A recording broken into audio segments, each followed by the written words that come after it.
भारतात जनगणनेची सुरुवात कोणत्या वर्षी झाली? किती जनगणना झाल्यात? 15 जनगणना झालेल्या आहेत. 29 सप्टेंबर 2010 ला युनिक आयडेंटिफिकेशन आधार या योजनेचा शुभारंभ झाला. 2011च्या जनगणनेनुसार महाराष्ट्रातील लोकसंख्या किती? एकूण लोकसंख्येत पुरुष लोकसंख्येचं प्रमाण किती? एकूण लोकसंख्येशी ग्रामीण लोकसंख्येचं प्रमाण किती? मग आता घनता म्हणजे नेमकं काय बघा. बालिका बालकाचे लिंग गुणोत्तर सर्वाधिक प्रमाण कोणत्या जिल्ह्यामध्ये आहे? आणि हा प्रश्न वारंवार पेपरला विचारण्यात आलेला आहे. नादवर्दीचा खेळ स्पर्धा परीक्षेचा नमस्कार विद्यार्थी मित्रांनो, शिवशंभो करिअर अकॅडमीच्या यूट्यूब चॅनलमध्ये आपल्या सर्वांचं स्वागत आहे. आज आपण बघणार आहोत महाराष्ट्रातील लोकसंख्या. विद्यार्थी मित्रांनो, महाराष्ट्रातील लोकसंख्या या घटकावर आपल्याला परीक्षेत वारंवार प्रश्न बघायला मिळालेले आहेत. तरी आज आपण हा घटक या ठिकाणी सविस्तररित्या समजून घेणार आहोत. त्यासोबतच आपल्या यूट्यूब चॅनलवरती मराठी व्याकरण, पोलीस प्रशासन आणि महाराष्ट्र भूगोल हे विषय शिकवले जात आहे. तरी तुम्ही डिस्क्रिप्शन बॉक्समध्ये दिलेल्या लिंकवरती क्लिक करून सर्व विषयांचा सुटसुटीत अभ्यास करा. सुरुवात करूया आजच्या या भागाला. तर मग महाराष्ट्रातील लोकसंख्या यामध्ये महत्त्वाचे आपण 10 मुद्दे सर्वप्रथम अभ्यासणार आहोत. आणि विद्यार्थी मित्रांनो, या 10 मुद्द्यांना तुम्ही 10 महत्त्वाचे प्रश्न म्हणू शकतात. कारण की जे 10 मुद्दे आपण सुरुवातीला बघणार आहोत, हे 10 मुद्दे म्हणजेच हे 10 प्रश्न परीक्षेत वारंवार विचारण्यात आलेले आहे. तुम्ही बघू शकता. पहिला मुद्दा या ठिकाणी महत्त्वाचा, म्हणजे आपण 10 मुद्दे या ठिकाणी एकूण बघणार आहेत.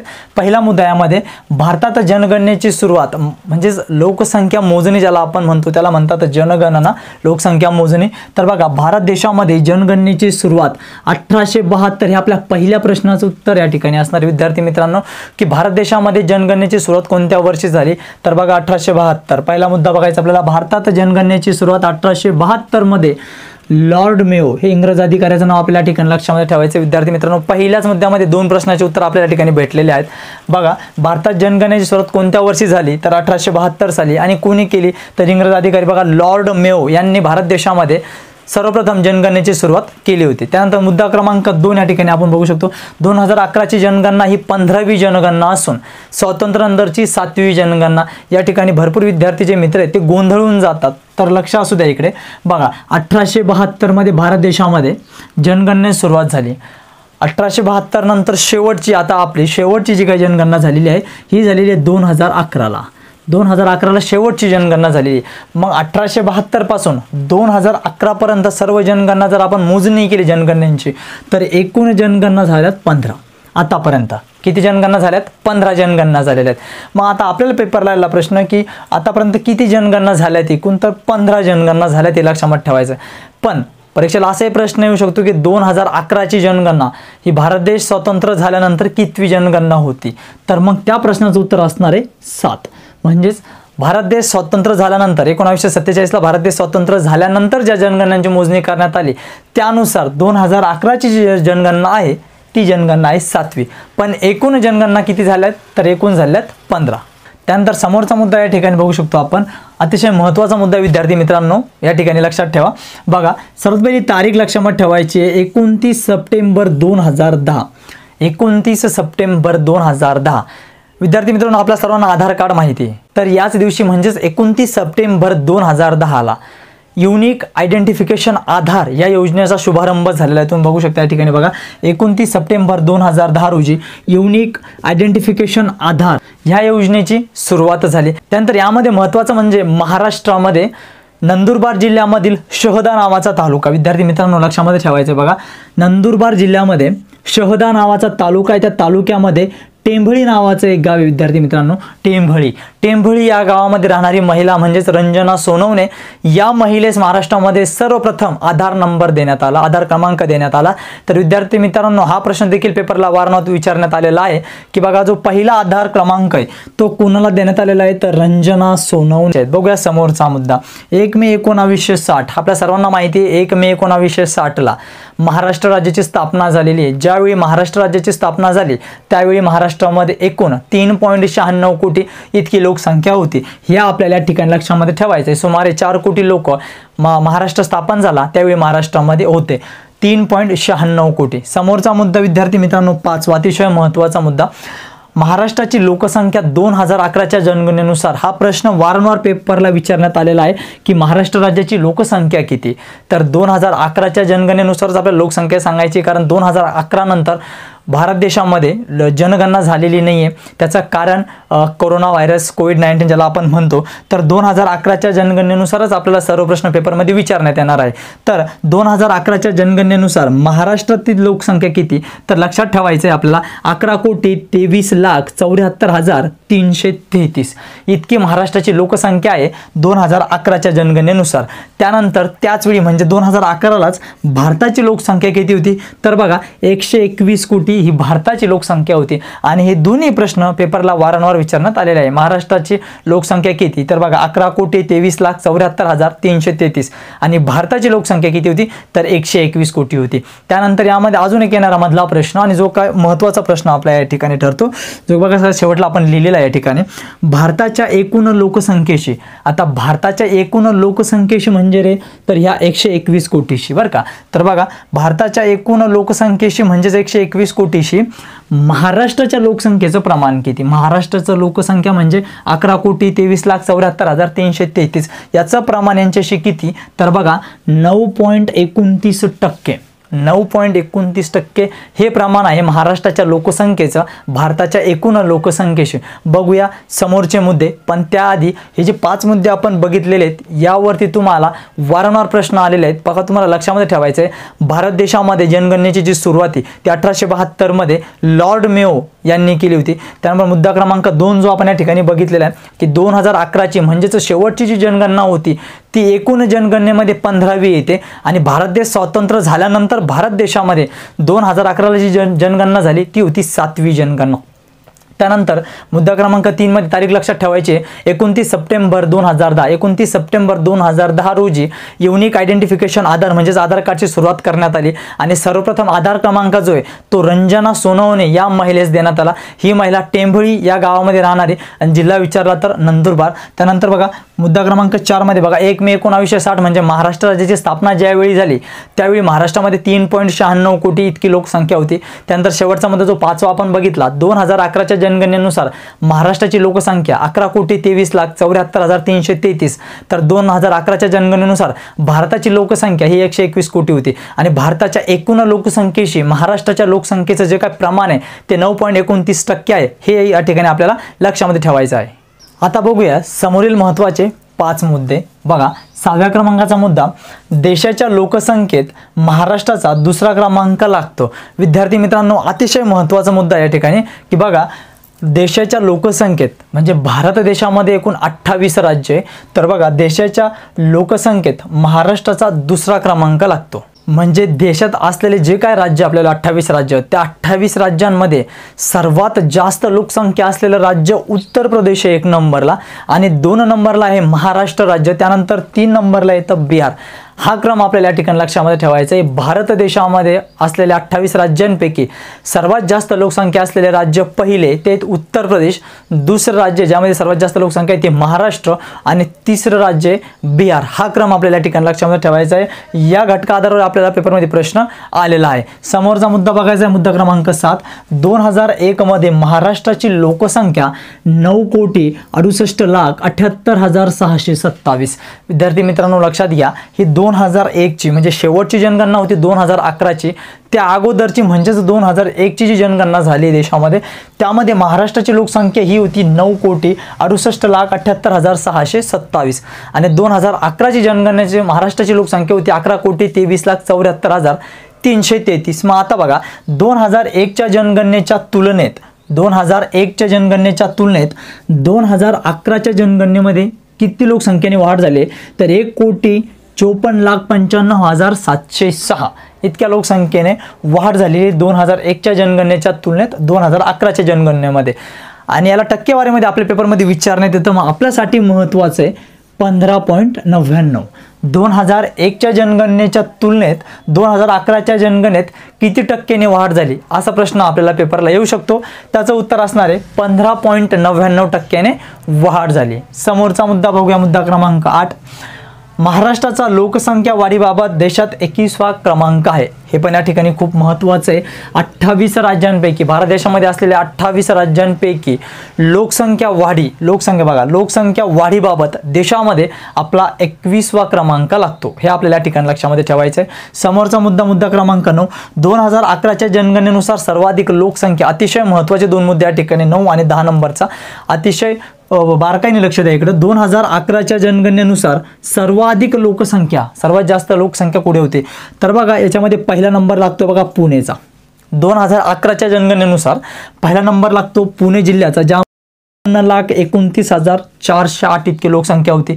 2 नंबरला येत होतं मुंबई उपनगर, ज्यामध्ये 93,56,962 इतकी लोकसंख्या होती। आणि 3 नंबरला या ठिकाणी येतं ठाणे, 81,74,165 इतकी लोकसंख्या।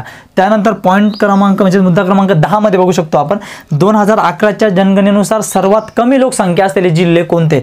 यामध्ये पहिल्या क्रमांकाला येतो सिंधुदुर्ग जिल्हा, 8,49,651 इतकीच लोकसंख्या आहे जिल्ह्यामध्ये। त्यानंतर गडचिरोली 2 नंबरला 10,72,942 इतकी लोकसंख्या गडचिरोलीमध्ये। आणि 3 नंबरला येतो भंडाऱ्यामध्ये 12,334 लोकसंख्या। तर महाराष्ट्रामध्ये जनगणनेनुसार सर्वाधिक लोकसंख्या आणि सर्वात कमी लोकसंख्या हे महत्त्वाचे जे दोन मुद्दे आहेत हे नीट लक्षामध्ये ठेवा की 2011च्या जनगणनेनुसार महाराष्ट्रात सर्वाधिक लोकसंख्या असलेला जिल्हा हा पुणे आहे आणि सर्वात कमी लोकसंख्या असलेला जिल्हा हा सिंधुदुर्ग आहे।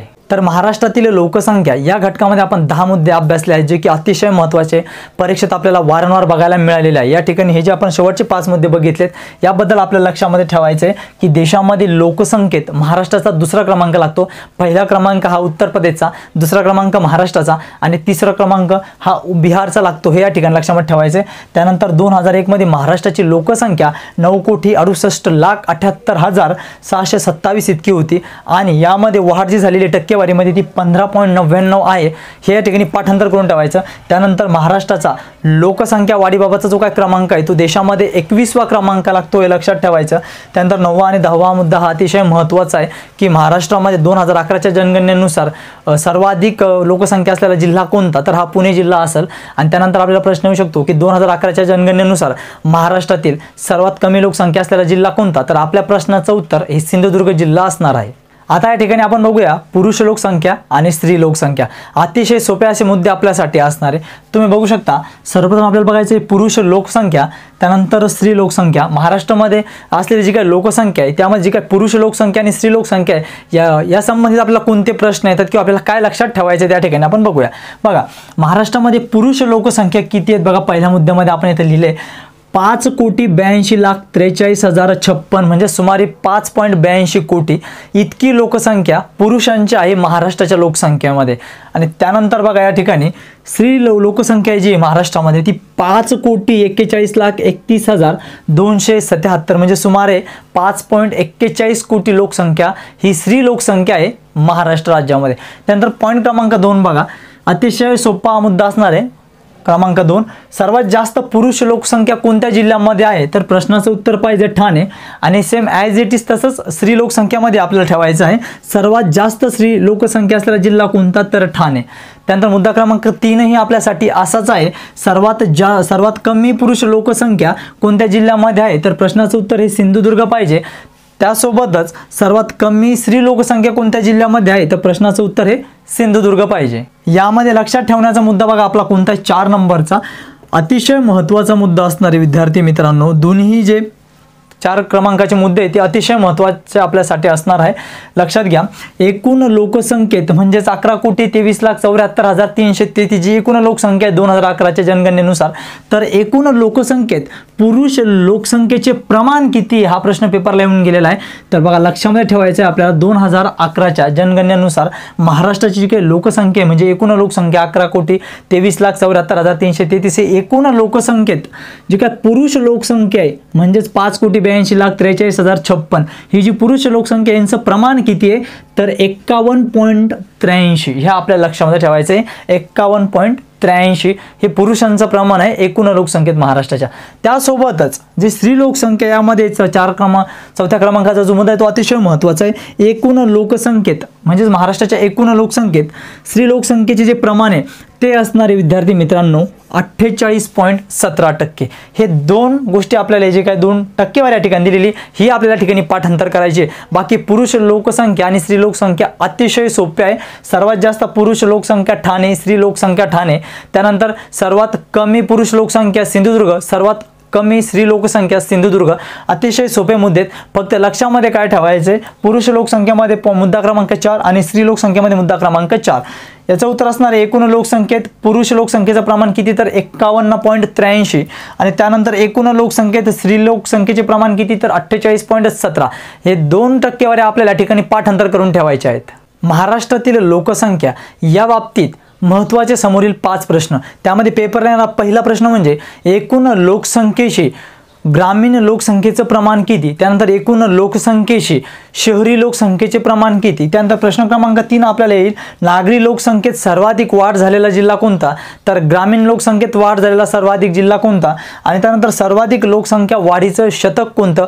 हे प्रश्न आपल्याला पेपरला वारंवार बघायला मिळालेले आहे. तरी या प्रश्नांची उत्तर आपण या ठिकाणी आता पाठांतर करणार आहोत. पहिला मुद्दा आपल्यासाठी बघा या ठिकाणी एकूण लोकसंख्येशी, एकूण लोकसंख्या म्हणजे महाराष्ट्राची एकूण लोकसंख्या किती 2011 जनगणनेनुसार 11,23,74,333. मग या एकूण लोकसंख्येशी ग्रामीण लोकसंख्या म्हणजे खेडेपाडा गाव आपण ज्याला म्हणतो, खेडेपाड्यातील लोक, ग्रामीण जो काय भाग असतो त्या ग्रामीण भागाचे जे काही लोक आहेत तर त्या लोकसंख्येचं प्रमाण किती एकूण लोकसंख्येशी. तर आपल्याला हे पाठांतर करायचं आहे बघा 54.78%. एकूण लोकसंख्या असणार आहे महाराष्ट्राची 100%. त्यामध्ये ग्रामीण लोकसंख्येचे जे काय प्रमाण असणार आहे ते असणार आहे 54.78%. त्यानंतर दुसरा मुद्दा बघा आपल्याला या ठिकाणी एकूण लोकसंख्येशी नागरी म्हणजे आपण ज्याला शहरी म्हणतो, शहरातील लोकसंख्या. मग नागरी लोकसंख्येचे प्रमाण किती, तर दुसरे टक्केवारी आपल्याला ठिकाणी पाठ करायचे 45.23%. बघा एकूण लोकसंख्येशी ग्रामीण लोकसंख्येचे जे काय प्रमाण आहे ते 54.78%, तर नागरी लोकसंख्येचे जे प्रमाण आहे ते असणार आहे 45.23%. समोरचा मुद्दा बघा नागरी लोकसंख्येत सर्वाधिक वाढ झालेला जिल्हा रायगड हे आपल्या प्रश्नाचं उत्तर असणार आहे. बघा नागरी लोकसंख्या म्हणजेच शहरी लोकसंख्यामध्ये सर्वाधिक वाढ जर कोणत्या जिल्ह्यामध्ये झाली आहे तर रायगडमध्ये. तसेच ग्रामीण लोकसंख्येत सर्वाधिक वाढ झालेला जिल्हा हा नंदुरबार असणार आहे. हे 2 जिल्हे आपल्या लक्षामध्ये ठेवायचे. समोरचा मुद्दा बघा पेपरला वारंवार विचारण्यात आलेला आहे सर्वाधिक लोकसंख्या वाढीचे शतक, तर 1961 तर 1971 सुमारे 94 लाख लोकसंख्या वाढ झाली होती या 10 वर्षांमध्ये 1961 तर 1971.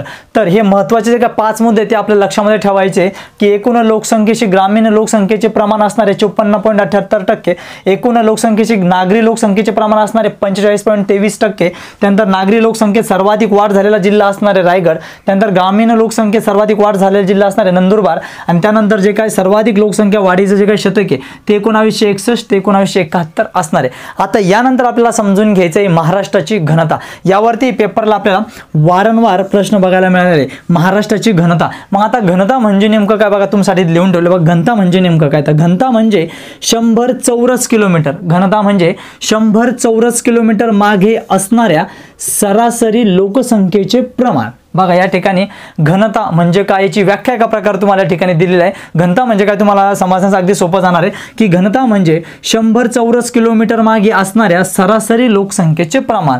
तर यामध्ये बघा आपल्याला दुसरा मुद्दा 2011च्या जनगणनेनुसार महाराष्ट्राची घनता ही किती आहे तर हे आपल्याला लक्षामध्ये ठेवायचं आहे आणि पाठ करायला जास्त अवघड जाणार नाही. 365 आपल्याला लक्षामध्ये ठेवायचं आहे की 2011च्या जनगणनेनुसार महाराष्ट्राची जी काही घनता आहे ही 365 चौरस किलोमीटर इतकी आहे. तर 2011च्या जनगणनेनुसार भारताची जी घनता आहे ती 382 चौरस किलोमीटर इतकी आहे. म्हणजे महाराष्ट्राची जी काही घनता आहे ती 17ने कमी आहे भारत देशाच्या. हे आपल्याला ठिकाणी लक्षामध्ये ठेवायचं आहे की महाराष्ट्राची घनता 2011च्या जनगणनेनुसार 365 चौरस किलोमीटर इतकी आहे, तर भारताची जी काही घनता आहे 2011च्या जनगणनेनुसार ती 382 चौरस किलोमीटर इतकी आहे. म्हणजे भारत देशाच्या घनतेपेक्षा महाराष्ट्र राज्य 17ने मागे किंवा मग कमी आहे. त्यानंतर समोरचा मुद्दा बघायचा महाराष्ट्र घनतामध्ये लोकसंख्या घनतेनुसार राज्यामध्ये महाराष्ट्राचा 11वा क्रमांक लागतो। बघा, लोकसंख्या घनतेनुसार राज्यांमध्ये भारत देशामध्ये जे काय राज्य आहे या राज्यांमध्ये महाराष्ट्राचा 11वा क्रमांक लागतो।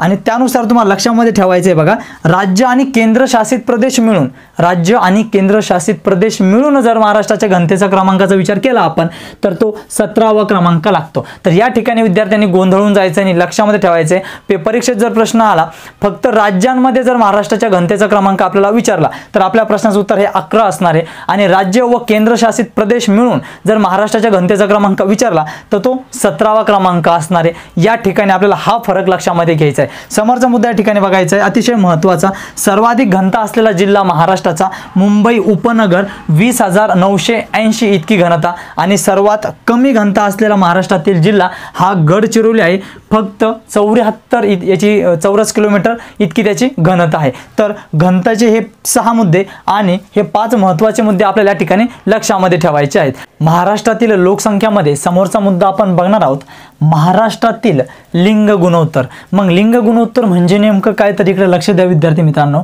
1000 पुरुषांमागे किती महिला हे सांगणे म्हणजेच लिंग गुणोत्तर। बघा, लिंग गुणोत्तर म्हणजे ठराविक क्षेत्रामध्ये किंवा राज्यामध्ये 1000 पुरुषांमागे किती महिला आहे हे सांगणे म्हणजेच लिंग गुणोत्तर होय। आता बघा दुसरा मुद्दा या ठिकाणी, महाराष्ट्रातील लिंग गुणोत्तर किती आहे, तर 2011च्या जनगणनेनुसार महाराष्ट्रातील लिंग गुणोत्तर हे 929 आहे। म्हणजे महाराष्ट्रामध्ये 1000 पुरुषांमागे 929 स्त्रिया आहे असा याचा अर्थ होतो। 2011च्या जनगणनेनुसार भारताचे लिंग गुणोत्तर हे 943 आहे। म्हणजे भारत देशामध्ये 1000 पुरुषांमागे 943 महिला आहेत हे याच्यावरून आपल्याला समजून येतं। त्यानंतर समोरच्या मुद्द्यामध्ये बघा, महाराष्ट्राचा लिंग गुणोत्तरात देशात 22वा क्रमांक लागतो। देशामध्ये 28 राज्य आहेत, 28 राज्यांमध्ये आपला 22वा क्रमांक लागतो। कशामध्ये, तर लिंग गुणोत्तरमध्ये। हे या ठिकाणी आपल्याला लक्षामध्ये ठेवायचं आहे। त्यानंतर मुद्दा क्रमांक 4, लिंग गुणोत्तरात प्रथम क्रमांकाचा जिल्हा हा रत्नागिरी आहे। बघा तुम्ही या ठिकाणी बघू शकता की लिंग गुणोत्तरामध्ये महाराष्ट्र राज्यामध्ये रत्नागिरी हा जिल्हा आघाडीवरती आहे। 1000 पुरुषांमागे 1123 महिला या ठिकाणी आहे। तर सर्वात कमी प्रमाण जे लिंग गुणोत्तराचं महाराष्ट्रामध्ये ते मुंबई शहरमध्ये 1000 पुरुषांमागे 832 महिला, तर 2 नंबरला हिंगोली ज्यामध्ये 1000 पुरुषांमागे 880 महिला आहेत। तर हे होतं आपलं महाराष्ट्रातील लिंग गुणोत्तर। परत एकदा आपण हे मुद्दे अभ्यासूया। लिंग गुणोत्तर म्हणजे ठराविक क्षेत्रात जिल्ह्यामध्ये किंवा मग राज्यामध्ये 1000 पुरुषांमागे किती महिला आहे हे सांगणे म्हणजेच लिंग गुणोत्तर। आणि महाराष्ट्राचं लिंग गुणोत्तर हे 929 आहे, जे आपल्याला पाठांतर करून ठेवायचं आहे की महाराष्ट्राचं लिंग गुणोत्तर किती, तर 929 म्हणजेच 1000 पुरुषांमागे 929 महिला आहेत। त्याचनुसार 2011च्या जनगणनेनुसार भारताचं जे काही लिंग गुणोत्तर आहे ते 943 इतकं आहे। त्यानंतर समोरच्या मुद्द्यामध्ये महाराष्ट्राचा लिंग गुणोत्तरामध्ये देशात 22वा क्रमांक लागतो। 28 राज्यांपैकी आपलं राज्य हे 22व्या क्रमांकावर येतं लिंग गुणोत्तरामध्ये। त्यानंतर समोरच्या मुद्द्यामध्ये लिंग गुणोत्तरात महाराष्ट्र राज्यामध्ये प्रथम क्रमांकावर हा रत्नागिरी जिल्हा आहे, ज्याचे लिंग गुणोत्तर हे 1123 आणि सर्वात कमी म्हणजेच मुंबई शहर 832। त्यानंतर हिंगोलीचा क्रमांक लागतो 880 नुसार। त्यानंतर आता बघायचं आपल्याला बालिका बालकांचे लिंग गुणोत्तर। मग बालिका बालकांचे लिंग गुणोत्तर म्हणजे नेमकं काय, तर जन्माला आलेलं मूल ते 6 वर्षाचं होईपर्यंत, म्हणजे हा जो काही 0 ते 6 हा जो काही वयोगट आहे यामधलं लिंग गुणोत्तर या ठिकाणी आपल्याला अभ्यासायचं आहे। तर 0 ते 6 वयोगटातील महाराष्ट्राचं लिंग गुणोत्तर हे 894 आहे। हे आपल्याला ठिकाणी लक्षात ठेवायचं आहे। महाराष्ट्राचं लिंग गुणोत्तर असणारे पुरुष आणि स्त्रीचं ते असणारे आपल्याला 929, आणि बालक आणि बालिका यांचं जे लिंग गुणोत्तर असणारे महाराष्ट्राचं ते असणारे आपल्याला 894 इतकं असणार, हे आपल्या ठिकाणी लक्षात ठेवायचं आहे। त्यानंतर समोरच्या मुद्द्यामध्ये बघा, बालिका बालकाचे लिंग गुणोत्तर सर्वाधिक प्रमाण कोणत्या जिल्ह्यामध्ये आहे, तर गडचिरोलीमध्ये बघा 1000 बालकांमागे 961 बालिका या ठिकाणी आपल्याला दिसून येतात। त्यानंतर सर्वात कमी जे प्रमाण आहे बालिका व बालकांचे लिंग गुणोत्तराचं सर्वात कमी प्रमाण हे बीड जिल्ह्यामध्ये 1000 बालकांमागे 807 बालिका आहे असं आपल्याला या ठिकाणी दिसून येतं। आता बघूया महाराष्ट्रातील साक्षरता। मग साक्षरता म्हणजे नेमकं काय, तर लक्ष द्या, साक्षरता म्हणजे वाचण्याची, लिहिण्याची आणि समजून घेण्याची क्षमता असलेले लोक, त्याला म्हणायचं आहे साक्षरता. मग महाराष्ट्रामध्ये असे किती टक्के लोक आहेत किंवा महाराष्ट्राची साक्षरता नेमकं किती आहे ते आपण या ठिकाणी बघणार आहोत. बघा, महाराष्ट्राची साक्षरता म्हणजे वाचण्याची, लिहिण्याची आणि समजून घेण्याची क्षमता असलेले लोक. महाराष्ट्राची एकूण साक्षरता म्हणजे महाराष्ट्रातील लोक किंवा महाराष्ट्र हा 100%, तर यामधील महाराष्ट्राची एकूण साक्षरता, तर या 100% महाराष्ट्रामध्ये एकूण 82.34% लोक साक्षर आहेत. म्हणजे महाराष्ट्राची एकूण जी साक्षरता आहे ती आहे 82.34. हे आपल्याला पाठांतर ठेवायचं. या ठिकाणी आपला एक गुण असणार आहे, लक्षात ठेवायचं आहे. महाराष्ट्राची एकूण साक्षरता किती, तर 82.34%. त्यानंतर बघा, या 82.34 मध्ये किंवा मग महाराष्ट्राची एकूण लोकसंख्या यामध्ये पुरुषांची साक्षरता किती आहे, तर 88.38. त्यानंतर पूर्ण महाराष्ट्रामध्ये स्त्रियांची साक्षरता किती आहे, 75.90%. त्यानंतर एकूण महाराष्ट्रामध्ये जे काही ग्रामीण भागातील लोक आहे त्यांची साक्षरता किती आहे, तर 77.01. आणि जे काही नागरी लोकसंख्या आहे त्यांची साक्षरता 88.69. तर अशा रीतीने आपल्याला महाराष्ट्राची जी काही साक्षरता आहे ती अशी लक्षामध्ये ठेवायची आहे. एकूण साक्षरता म्हणल्यावर 82.34, त्यानंतर पुरुष साक्षरता 88.38, महिलांची 75.90, ग्रामीण भागातील लोकांची 77.01 आणि शहरी भागातील 88.69 अशी ही साक्षरता आपली. त्यानंतर आपल्याला बघायचं आहे सर्वाधिक साक्षर जिल्हा. महाराष्ट्रामध्ये सर्वाधिक साक्षर जिल्हा कोणता आहे, तर तो आहे मुंबई उपनगर. मुंबई उपनगर या जिल्ह्याची साक्षरता 89.90. हे आपल्या लक्षामध्ये ठेवायचं आहे. 89.90 एवढी साक्षरता मुंबई उपनगर या जिल्ह्याची असून मुंबई उपनगर हा जिल्हा सर्वाधिक साक्षर जिल्हा आहे. त्यानंतर बघायचं आहे सर्वात कमी प्रमाण असलेला साक्षर जिल्हा. महाराष्ट्रामध्ये सर्वात कमी प्रमाण असलेला साक्षर जिल्हा जो आहे पालघर, आणि त्या जिल्ह्याची साक्षरता आहे 57.14. 57.14 अशी पालघर जिल्ह्याची साक्षरता असून तो सर्वात कमी प्रमाण असलेला साक्षरतेचा जिल्हा आहे. त्यानंतर समोरच्या मुद्द्यामध्ये बघायचं आहे सर्वात जास्त पुरुष साक्षर असलेला जिल्हा, तर तो आहे आपला मुंबई उपनगर, ज्यामध्ये 94.02 इतकी साक्षरता आहे. बघा, सर्वात जास्त पुरुष साक्षर असलेला जो काही जिल्हा आहे महाराष्ट्राचा तो मुंबई उपनगरमध्ये सर्वाधिक पुरुष साक्षर आहे 94.02%. त्यानंतर सर्वात कमी पुरुष साक्षर असलेला जो जिल्हा आहे महाराष्ट्रातला तो आहे नंदुरबार, ज्यामध्ये 71.09 इतकी साक्षरता आहे. बघा, नंदुरबार जिल्ह्यामध्ये पुरुषांची 71.09 इतकी साक्षरता आहे आणि जी सर्वात कमी आहे. त्यानंतर समोरच्या मुद्द्यामध्ये सर्वात जास्त स्त्री साक्षर असलेला जो जिल्हा आहे तो मुंबई शहर आहे, ज्यामध्ये 86.50 इतकी साक्षरता महिलांची आहे. 86.50 इतकी साक्षरता आहे स्त्री साक्षर महिलांची, जी की मुंबई शहरमध्ये. त्यानंतर सर्वात कमी स्त्री साक्षर जो जिल्हा आहे तो आहे नंदुरबार, ज्याची साक्षरता 56.50% इतकी आहे. आणि त्यानंतर बघा शेवटचा आणि अतिशय महत्त्वाचा मुद्दा, राज्यातील पहिला संपूर्ण साक्षर जिल्हा कोणता, तर आपल्या प्रश्नाचं उत्तर असणार आहे सिंधुदुर्ग. आणि हा प्रश्न वारंवार पेपरला विचारण्यात आलेला आहे. आणि आपल्याला आता दुसरा साक्षर जिल्हा जरी विचारला तरी आपल्याला सांगायचं आहे वर्धा. यामुळे हा जो शेवटचा मुद्दा आहे हा नीट बारकाईने लक्षामध्ये ठेवा की महाराष्ट्रातील राज्यातील पहिला संपूर्ण साक्षर जिल्हा कोणता, तर प्रश्नाचं उत्तर हे सिंधुदुर्ग पाहिजे. आणि दुसरा संपूर्ण साक्षर जिल्हा जर आपल्याला विचारलं तर आपल्या प्रश्नाचं उत्तर हे वर्धा जिल्हा पाहिजे. तर हा भाग बघितल्यानंतर विद्यार्थी मित्रांनो, महाराष्ट्रातील लोकसंख्या या घटकावर किंवा या संबंधित जर तुम्हाला पेपरला प्रश्न आले तर तुमचा गुण जाणार नाही. समोरच्या भागामध्ये महाराष्ट्र भूगोलच्या आपण महाराष्ट्रातील खनिज संपत्ती या घटकावर सविस्तररित्या अभ्यास करणार आहोत. त्यामुळे अशाच उपयुक्त आणि माहितीपूर्ण व्हिडिओसाठी सबस्क्राईब करा नाद वर्दीचा खेळ स्पर्धा परीक्षेचा.